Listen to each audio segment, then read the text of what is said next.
So we are in chapter 2, Lord of the Flies, Fire on the Mountain.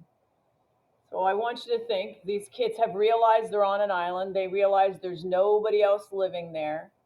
And they've realized the only way to get help is to identify that they're there. So they have this chapter most likely will be about a signal fire on top of the mountain. So here's our map. This is the platform where they have their meetings. See how they're all set up here. This is the bathing pool is here. They might be swimming in this too. They did see from a distance that there's this neck of island that goes to this outcropping of the pink granite. That will come up later. So looking at our chapter, Ralph and Jack and Simon have returned from exploring the island, and they report to the others that they're definitely on an island. So everybody as a group is absorbing that news. And they're coming up with some rules.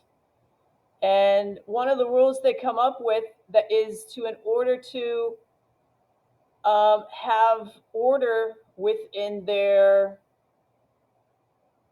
they need to hold the conch. It's like a speaking stick. We can't all be talking at once, he says, like hands up at school.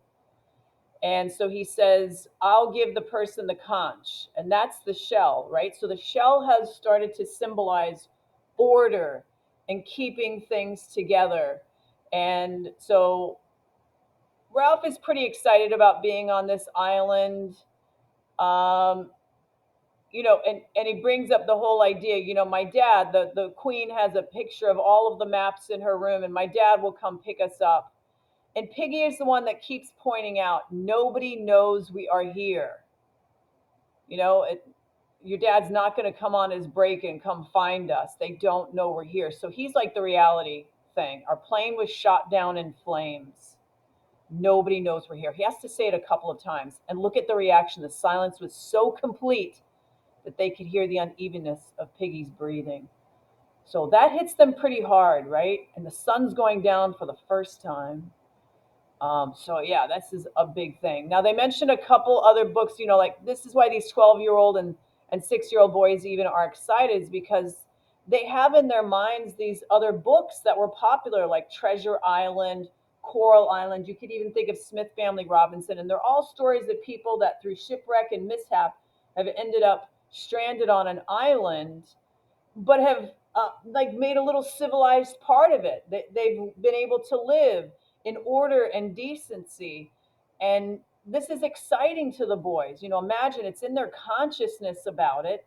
And now this is for real. This is our island. It's a good island. So Ralph is pretty excited about this. Everything's going well. And then a little kid comes up, and they go through the whole thing, how he has to be touching the conch while Piggy speaks for him. And he says the beastie came in the dark, translates Piggy.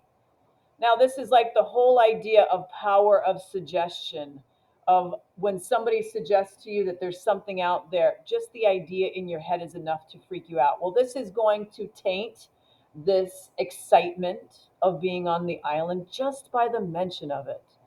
And so Ralph tries to reason with him. We don't have those kinds of things. They're only on big continents like Africa, and he's getting so frustrated. There isn't a snake. And slowly the other boys, you can tell, are getting a little bit worried too. There's less laughing about it. Okay, here's Ralph saying, my dad's in the Navy, the Queen has a map, they're gonna find us. Might even be my dad's ship who pulls up. Okay, so they're all excited.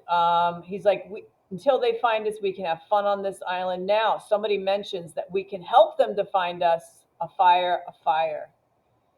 And all of a sudden, impetuously, quickly, they all run up the mountain. And it's Piggy that stays back because he's like, they're acting like a crowd of kids. What are they doing? Meaning that they're not being orderly. They're not deciding on priorities. They're running up there.